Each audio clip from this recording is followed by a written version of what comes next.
kining pasalig ni Kristo nga muduol taniya nya iyatang papahulayon mao gid ni ang gikinahanglan sa kalibutan karon diin mi-increase nagsigig increase ang cases sa depression o ang kaso sa hikog kanang suicide.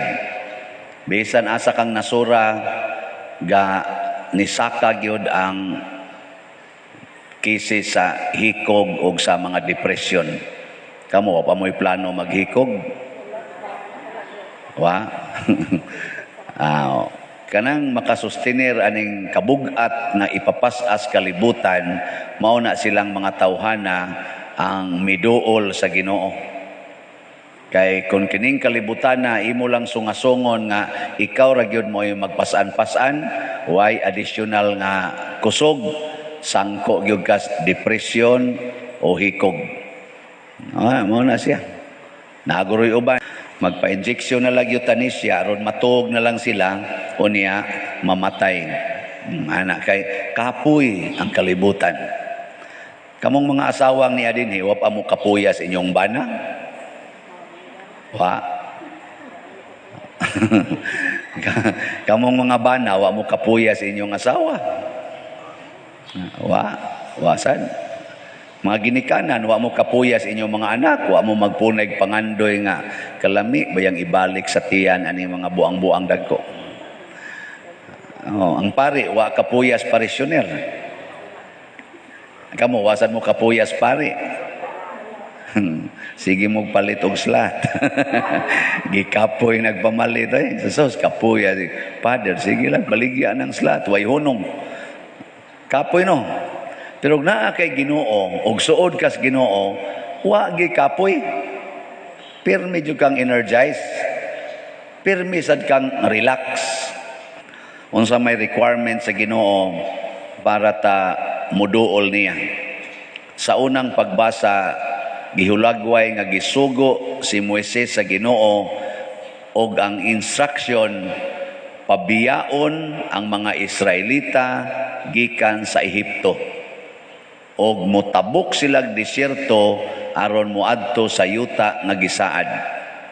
Ang unang hangyo adto nga git-instruct sa Ginoo, tulo lang ka adlaw nga pagbaktas sa disyerto. Kaila mo og disyerto? Nabay tanom nga motubo diha? Wa gyud.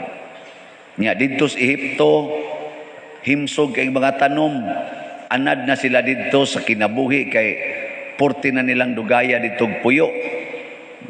Pero pabiyaon sila sa Ginoo. Ngano man kay giulipo na sila didto sa Ehipto. Kani manggong makapakuan nato nga igsoon makapaluya nato ba kanang maulipon ta. Nabang mahimo kang slave. Di mo makapoy ana kanang ulipon ka. Kay ang ato gong nature ganahan kitag freedom. Ganahan kita nga gawas nun. Mabita ko na usahay nga ang mga anak inigabot nag 18 ang edad, moingon dayon, oy, set me free. 18 na ko. I can manage. Mubiya din siya sa iyang ginikanan kay aron free na siya. Wa na magsiging niyang bangon na, manimba na ta. Wa na magsiging na ba? Ang imong assignment, ang imong daghang paluap. Gusto ko free ko. Kamo wa pa mo magunahon na nga free unta kas imong bana? Or free kas imong asawa kana bang way magsig paluap nga kun mukuyog ka dito laing babay way magsigig yaw-yaw nimo ba wa mo ana kasuway ang kuyaw ang pari sad magingon sad free sad unta ko nga mukuyog og youth leader wa untay magsigi untag yaw-yaw dia way magsigi las pader ana ba kanang free ka ba ana ganahan ta ana pero ang tinuod di ay nga freedom kanang kamautang mobiya mo identify unsay nakapaulipo nato karon nya set yourself free from that nya unsa may makapaulipon ginato nga kusog jud kay mo ulipon kinig yung sala ang sala ba so biyae ginang okasyon sa sala kay kanang sala mo nay purting mo ulipon mao nay makapabugat nato tanawa na mga taong daghagsa bugat ginagnaong Lingian ang tupad o. Ang tupad mo. Lingian ba ang tupad? Saan? Gaan og naong o bugat? Wa na isa. Minus nagsa. Karon, inigawas ninyo simbahan o. Igawas yung simbahan. Pananaw mo ng ubang mga tao diya. Or ikaw baka mismo, manamin ka. Bugatan kay kasi imong naong, kay kana mga makasasala, magsige mo ng panghupaw. Kana day makasasala nga sige lag pangila, duway bayad-bayad sa utang. Magsige ng panghupaw. Ay, kadaghang utang. Sus, kapuyag bayad sa utang. Kay sala ba yan ang pagpangutang? Kanang pagpangutang sala man na. Unsa man ang sala? Ang pagsupak sa sugo sa Ginoo. Dagsugo din Ginoo nga pangutang mo. Ang sugo? Wano?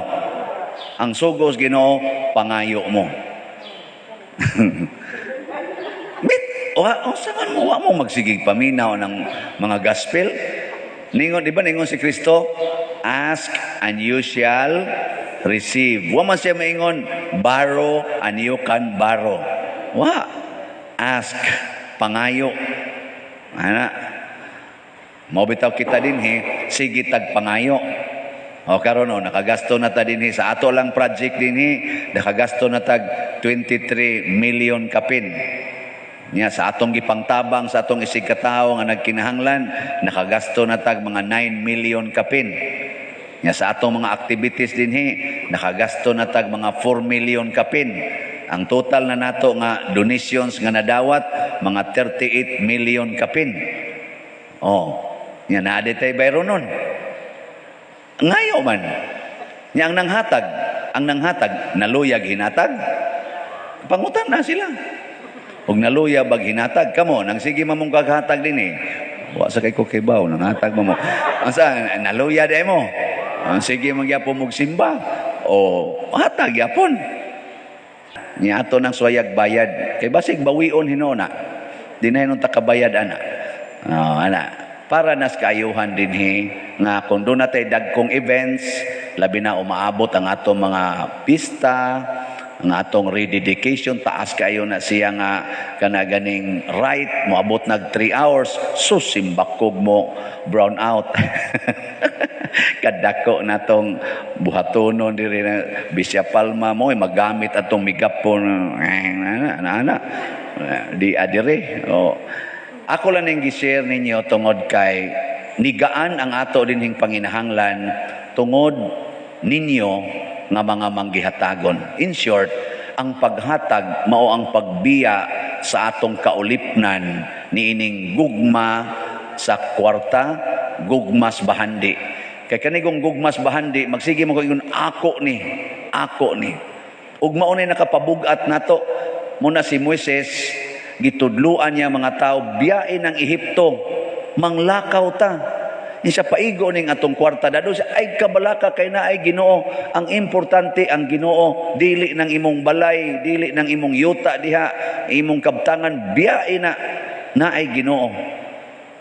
Una dinhi sa simbahan ug muhatag ka ang Ginoo mo'y imong giilis sa imong kasing-kasing. Nya unsa maiilis sa Ginoo aning atong kasing-kasing kada ni muhatag og slot. Kung muhatag ka para sa atong ipalit og yuta kaning tag 2,000, ang iilis niya inighatag nimo og 2,000, ang iilis niya sa imong kasing-kasing hope and opportunity. Kanang atong generator power man ana mo yang iilis nya musave man nato from brown out, so divine power and salvation. Man mo motuo. So, basta mao na divine power and salvation. Kay ang power din is kalibutan imo manggihatag ngadto para ang katilingban dili ma-interrupted sa atong celebration, hatagan sa Ginoo uninterrupted power and salvation. Pasabot di na ka maglisod og sod og langit. Ana. Nindog na ta.